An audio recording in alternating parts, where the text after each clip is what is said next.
The Case of Charles Dexter Ward by H.P. Lovecraft. Part 1. A Result and a Prologue. Chapter 2. One must look back at Charles Ward's earlier life as at something belonging as much to the past as the antiquities he loved so keenly. In the autumn of 1918, and with a considerable show of zest in the military training of the period, he had begun his junior year at the Moses Brown School, which lies very near his home. The old main building, erected in 1819, had always charmed his youthful antiquarian sense, and the spacious park in which the academy is set appealed to his sharp eye for landscape. His social activities were few, and his hours were spent mainly at home, in rambling walks in his classes and drills, and in pursuit of antiquarian and genealogical data at the City Hall, the State House, the Public Library, the Athenaeum, the Historical Society, the John Carter Brown and John Hay Libraries of Brown University, and the newly opened Shepley Library in Benefit Street. One may picture him yet as he was in those days, tall, slim, and blond, with studious eyes and a slight stoop, dressed somewhat carelessly, and giving a dominant impression of harmless awkwardness rather than attractiveness. His walks were always adventures in antiquity, during which he managed to recapture from the myriad relics of a glamorous old city a vivid and connected picture of the centuries before. His home was a great Georgian mansion atop the well-nigh precipitous hill that rises just east of the river, and from the rear windows of its rambling wings he could look dizzily out over all the clustered spires, domes, roofs, and skyscraper summits of the lower town to the purple hills of the countryside beyond. Here he was born, and from the lovely classic porch of the double-bayed brick facade his nurse had first wheeled him in his carriage,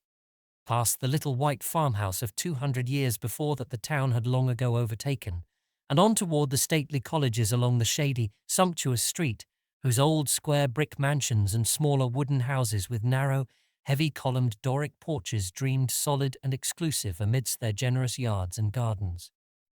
He had been wheeled, too, along sleepy Congdon Street, one tier lower down on the steep hill, and with all its eastern homes on high terraces. The small wooden houses averaged a greater age here, for it was up this hill that the growing town had climbed,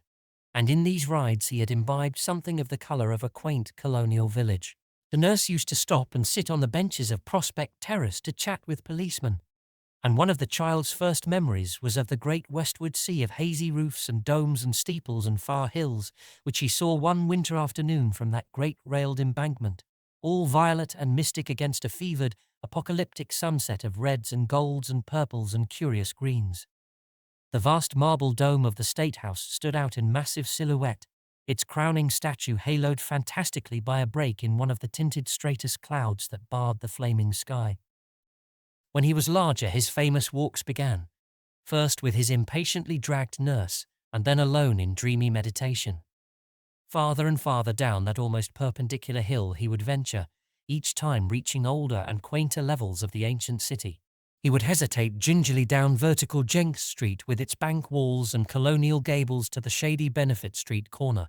where before him was a wooden antique with an Ionic pilastered pair of doorways, and beside him a prehistoric gambrel roofer with a bit of primal farmyard remaining, and the great Judge Durfee house with its fallen vestiges of Georgian grandeur. It was getting to be a slum here, but the Titan elms cast a restoring shadow over the place, and the boy used to stroll south past the long lines of the pre-revolutionary homes with their great central chimneys and classic portals. On the eastern side they were set high over basements with railed double flights of stone steps, and the young Charles could picture them as they were when the street was new, and red heels and periwigs set off the painted pediments whose signs of wear were now becoming so visible. Westward the hill dropped almost as steeply as above, down to the old town street that the founders had laid out at the river's edge in 1636. Here ran innumerable little lanes with leaning, huddled houses of immense antiquity, and fascinated though he was, it was long before he dared to thread their archaic verticality for fear they would turn out a dream or a gateway to unknown terrors. He found it much less formidable to continue along Benefit Street, past the iron fence of St. John's Hidden Churchyard, and the rear of the 1761 Colony House, and the mouldering bulk of the Golden Ball Inn where Washington stopped. At Meeting Street, the successive Jail Lane and King Street of other periods, He would look upward to the east and see the arched flight of steps to which the highway had to resort in climbing the slope, and downward to the west, glimpsing the old brick colonial schoolhouse that smiles across the road at the ancient sign of Shakespeare's Head, where the Providence Gazette and Country Journal was printed before the Revolution. Then came the exquisite First Baptist Church of 1775, luxurious with its matchless Gibbs steeple, and the Georgian roofs and cupolas hovering by. Here and to the southward the neighborhood became better, flowering at last into a marvelous group of early mansions. But still the little ancient lanes led off down the precipice to the west, spectral in their many gabled archaism and dipping to a riot of iridescent decay where the wicked old waterfront recalls its proud East India days amidst polyglot vice and squalor, rotting wharves and blear-eyed ship chandleries, with such surviving alley names as packet, bullion, gold, silver, coin, doubloon, sovereign, guilder, dollar, dime, and cent. Sometimes, as he grew taller and more adventurous, young Ward would venture down into this maelstrom of tottering houses, broken transoms, tumbling steps, twisted balustrades, swarthy faces, and nameless odors. Winding from South Main to South Water, searching out the docks where the bay and sound steamers still touched, and returning northward at this lower level past the steep-roofed 1816 warehouses and the broad square at the Great Bridge, where the 1773 market house still stands firm on its ancient arches. In that square, he would pause to drink in the bewildering beauty of the old town as it rises on its eastward bluff, decked with its 2 Georgian spires and crowned by the vast new Christian Science dome as London is crowned by St. Paul's. He liked mostly to reach this point in the late afternoon, when the slanting sunlight touches the market house and the ancient hill roofs and belfries with gold, and throws magic around the dreaming wharves where Providence Indiamen used to ride at anchor. After a long look, he would grow almost dizzy with a poet's love for the sight, and then he would scale the slope homeward in the dusk, past the old white church, and up the narrow precipitous ways where yellow gleams would begin to peep out in small-paned windows and through fanlights set high over double flights of steps with curious wrought iron railings. At other times, and in later years, he would seek for vivid contrasts,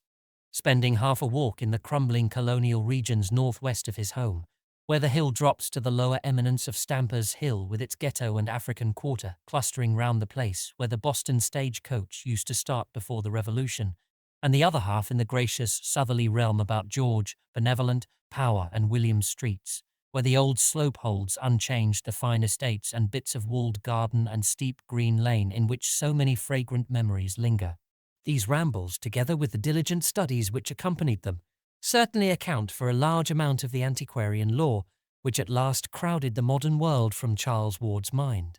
and illustrate the mental soil upon which fell, in that fateful winter of 1919-20, the seeds that came to such strange and terrible fruition.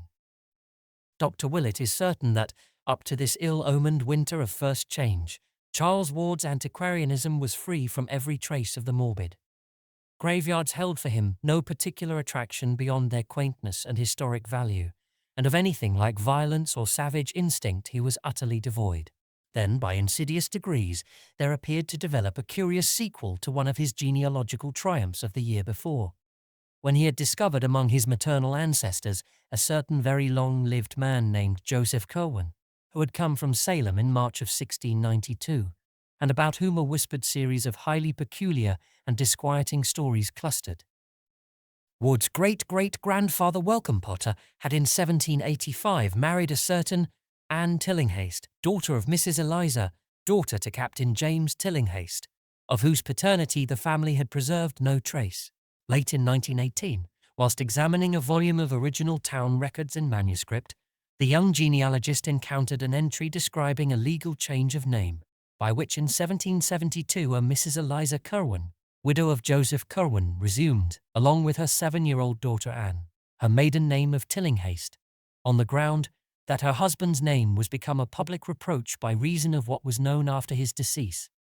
the which confirming an antient common rumour, though not to be credited by a loyal wife till so proven as to be wholly past doubting. This entry came to light upon the accidental separation of 2 leaves, which had been carefully pasted together and treated as one by a laboured revision of the page numbers. It was at once clear to Charles Ward that he had indeed discovered a hitherto unknown great-great-great-grandfather. The discovery doubly excited him because he had already heard vague reports and seen scattered allusions relating to this person,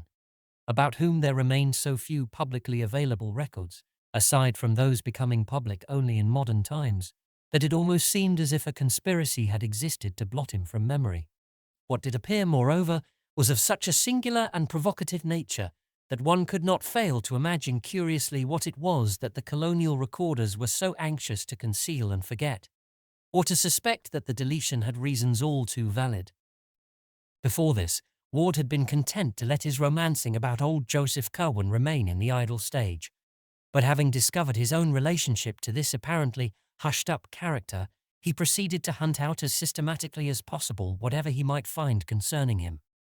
In this excited quest he eventually succeeded beyond his highest expectations, for old letters, diaries, and sheaves of unpublished memoirs in cobwebbed Providence garrets and elsewhere yielded many illuminating passages which their writers had not thought it worth their while to destroy. One important sidelight came from a point as remote as New York, where some Rhode Island colonial correspondence was stored in the museum at Fraunce's Tavern.